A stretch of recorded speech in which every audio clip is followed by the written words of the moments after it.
What's up everyone? Welcome to Talk Verde to Me. I'm Carter, and in this video I'll be recapping the Jigger Johnson 20 miler, my final race in the White Mountain Endurance Cup here in New Hampshire. So the White Mountain Endurance Cup is a series of 15 to 20 mile mountain races with like 4,000 to 6,000 feet of vert that is put on by Aravaipa in White Mountain Endurance, and pretty competitive, and it's scored throughout the series. There's 4 total races: the Chicorowa Mountain Race, Baldface Scramble, Jigger Johnson, and the Kilkenny Ridge Race.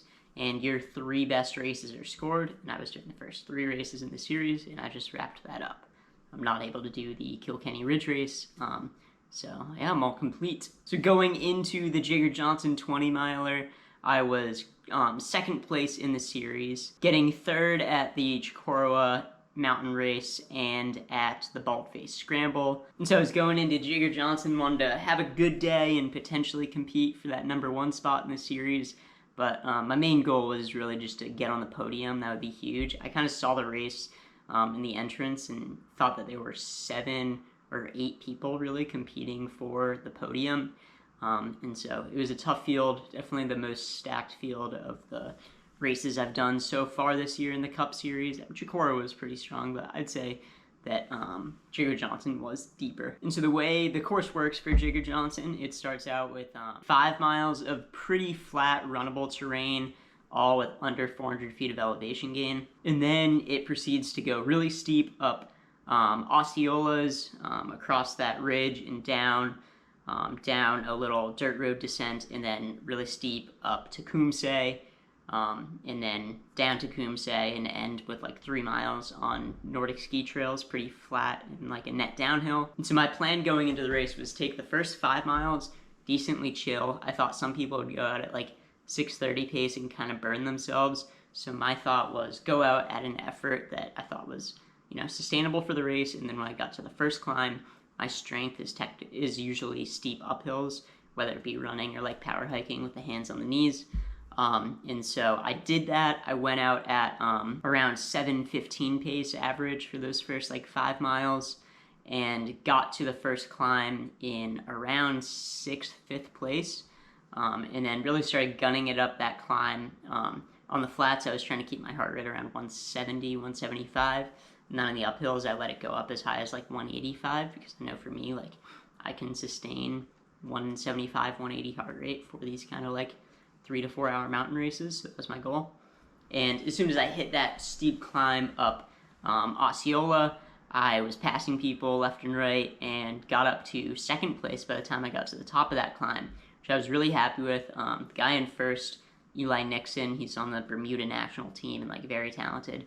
He was off ahead, and I kind of knew that he was probably going to win the race in front run, and we weren't really going to be able to compete with him.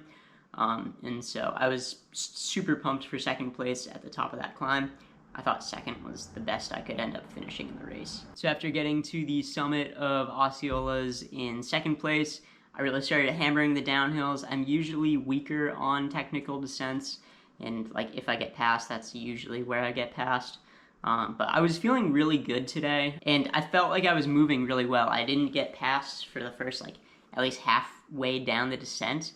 However, then halfway down the descent, I caught my toe on a rock. It was a pretty technical descent, and full on Superman'd out on the trail. Got pretty nervous. Ended up hitting my knee on the dirt. I hit my left hand on some dirt, and more importantly, I hit my right hand on a rock pretty hard. And as soon as I hit it, like my right wrist started hurting really bad. And so I was a little nervous about that, but don't need to risk for the downhill at least. So I got up really quick, kept on hammering down, held 2nd place until about like 1/4 mile left in the descent, when Matt Zanke, who just won the previous race, the Baldface Scramble, passed me. Matt's a really strong runner, and I thought like there was very little chance I was going to be able to beat him on the day. So I wasn't surprised when he came past me. And I was actually really happy I stayed in 2nd all the way down that first descent, because typically in these races I've been getting to the top in 2nd and then get past like pretty quickly on the downhill. But came into that aid station, swapped out one of my bottles, refilled one, and then I started ripping down that dirt road descent, sort of like neck and neck with Matt. Looking great. Awesome. Good job, man. Good job.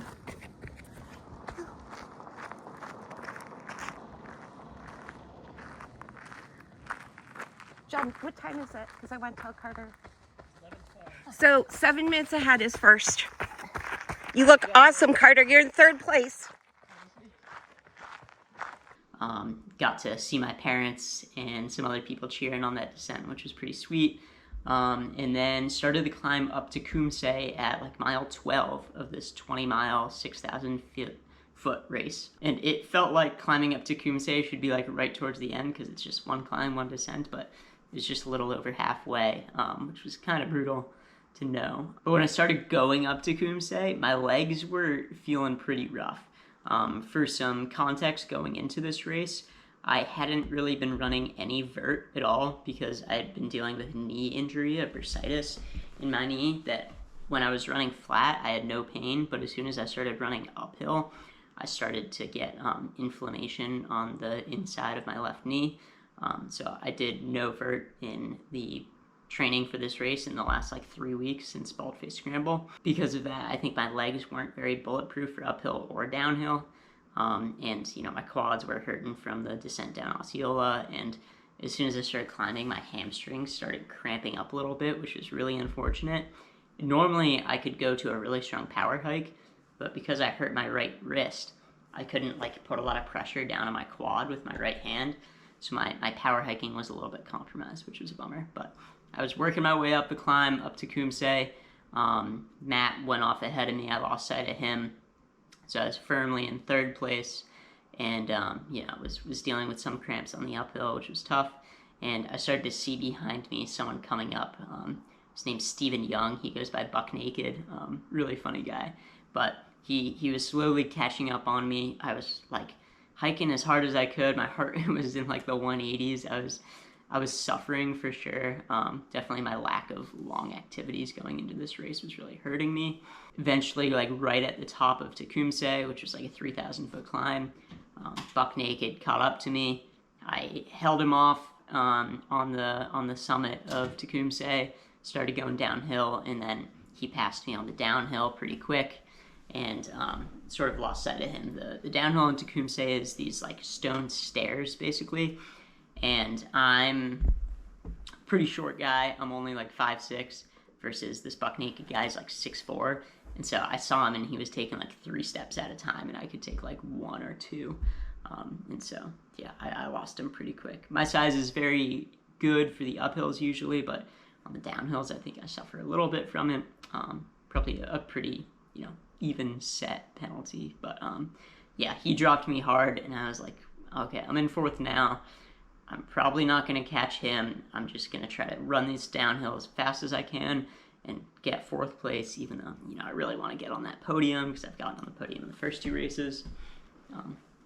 But I was moving pretty good downhill, at least for me. I was averaging like 12-minute miles on the descent down to Kumse, which I know isn't flying, but it's a very technical course, and you know, on really technical downhills, I'm usually around 11-12-minute pace.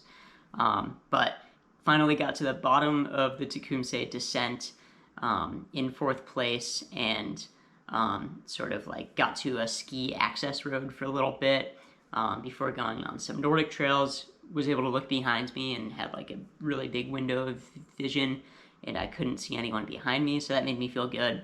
And as soon as I got to those Nordic trails, I started hammering because, you know, it's a net downhill, and you know, not much to lose at this point. We're towards the end of the race. And when I got to like this very long, clear view, I saw Matt up ahead of me, probably a 1/4 mile ahead of me. And I was like, okay, I'm gonna try to, you know, rake him in. I knew I couldn't give like a really hard surge, because like as soon as I caught up to him, I would have to like pass him and hold him off if I wanted to get 3rd. So I was slowly moving up on him, and I noticed I was gaining ground. And then with about 2 miles left to go in the race, I sort of like caught up with him, ran past him a little bit, but he was right behind me for basically most of that last 2 miles. And I sort of like slowly kept on getting like, you know, maybe 2 meters a minute kind of gap on him. And then, you know, around half a mile left, I really hammered and was able to drop him. Came into the finish line in 3rd place, which I was super happy about.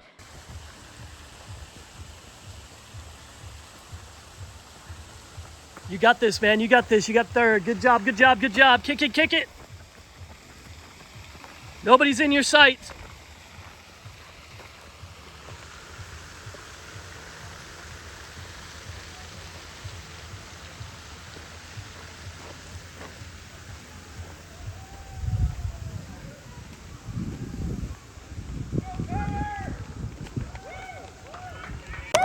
Come on, Carter!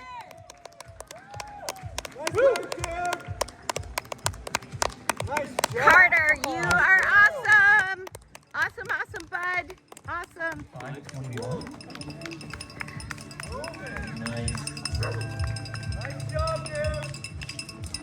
I was dead at the end. I had never pushed so hard in a race, really, I don't think. And yeah, just like was exhausted at the finish line, but so happy to get third and go 3 for 3 podiums on this White Mountain Endurance Cup races. In those final 3 miles on the ski roads towards the finish line, I was averaging like 7:30 down to 6:50 pace, which pretty happy for the end of a 20-mile race, especially a mountain race that beats you up big time. And so I ended up finishing in like 3 hours and 50 minutes. And I averaged 179 heart rate for the whole race with a heart rate strap, which is like crazy high for me, especially at the end. Like my average heart rate for the last 2 miles was like 195. So I was hammering for sure. I was, fresh going into the race, but a little on the unfit side. So I think I got the most out of myself for sure. I got more out of myself than I ever have in a race. Maybe not my best performance ever, but one of my better performances ever. And off of like minimal training because of like dealing with the injury. So I was really happy. And final stats were like 20 miles, 5,700 feet of gain, average 11:30 pace, which yeah, stoked with. And after doing some math, seeing where other people came in, I realized that I am now first place in the series, which is awesome. There is one more race left, and most likely second place Sam Galati is gonna race that and do well and probably push me back to second place. But it's great to lead the series for a little bit because winner of the series gets a guaranteed spot on the Aravaipa racing team. But hopefully getting a podium at all 3 races gives me a decent shot at applying for the team and getting in, even if I don't win the series, but we'll see. But I'm super happy I did these races. It was really fun to learn how to sort of tactically race with other people. I think I learned a lot during them, which was awesome. Also learned my skills and my weaknesses, where I can be a really good climber, especially when fresh, but I'm kind of not the best at super technical descents, especially with ledges. But on more runnable descents, I actually tended to do pretty good in this series catching people. So yeah, I hope that you've enjoyed some of the videos from this White Mountain Endurance Cup. I'm kind of glad to be done because I was honestly off and on injured throughout most of the summer, and the fact that I was able to get 3 podiums in competitive races out of it, I'm really happy with. But yeah, it is what it is. I'll let you know how I end up doing after the Kilkenny Ridge race, which is mid-September. But yeah, from now on until November, I'm taking it chill, recovering, and then putting in a training block for the Stone Cat 50 miler, where I want to get my Vermont 100 qualifier because I want to race the Vermont 100 mile next summer. And I want to give it sort of a swing at that sub 7 hour 50 mile. But we'll see how that goes. It's a decently flat course Stone Cat, but kind of on mountain bikey trails, so decently technical and sort of curvy. I did a half marathon there last year and averaged 7:30 pace, so yeah, it'll be tough to break 7 hours, but I'll give it a try. Anyways, if you enjoyed this, if you want to keep following along, make sure to like the video, subscribe to the channel, and as always, keep on running.